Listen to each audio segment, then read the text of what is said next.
Қайырлы күн, күндеріңіз сәтті өтсін. Бүгін сіздермен бірге өте тез дайындалатын әрі дәмді баялдыдан тіске басар дайындайтын боламыз. Ең алдымен баялдымызды жақсылап жуып, керек емес жерін алып тастаймыз. Осылай дөңгелекшелеп, жұқалап турап аламыз. Барлығын дөңгелекшелеп, жұқалап турап алғаннан кейін шұңғыл ыдысымызға саламыз. 2 ас қасық тұз саламыз. Тұз бізде ащы дәмін, қышқылтым дәмін алып тастау үшін және де қарайып кетпей үшін тұзымызды саламыз. Осылай баялдымыз сумен беттесіп тұратындай етіп су құйып, бір араластырып 15-20 минутқа қалдырамыз. Бізде осындай қоңырқай түске ену қажет. Бұл суды біз төгіп тастаймыз. Қолымыздың көмегімен әбден осылай сығып аламыз. Немесе қағаз салфеткаларды қолдансаңыздар болады. Барлығын дайындап алғаннан кейін 3 жұмыртқаны ыдысымызға жарып, шым-шым ғана тұз қосып, барлығы біркелкі болғанша араластырамыз.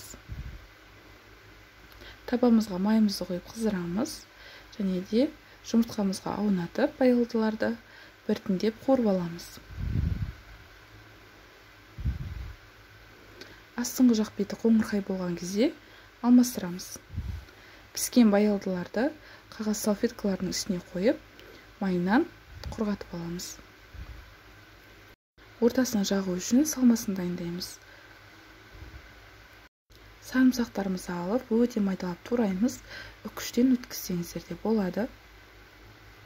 Әсемдік ретінде аскөкті майдалап турап қостым. Үстіне 70 грамм майонез салып, жақсылап араластырамыз. Егер де майонезді ұнатпайтын болсаңыз, 30% қаймақ қоссаңыздар болады. Қызанақтарымызды осылай турап аламыз. Баялдымызды алып, үстіне соусымызды жағамыз. Қызанақты қойып, тағы да соусымызды жағып шығамыз. Үстіне қайта баялды қоямыз. Біздің тіске басарымыз осымен дайын. Барлығын осылай жасап шығасыздар.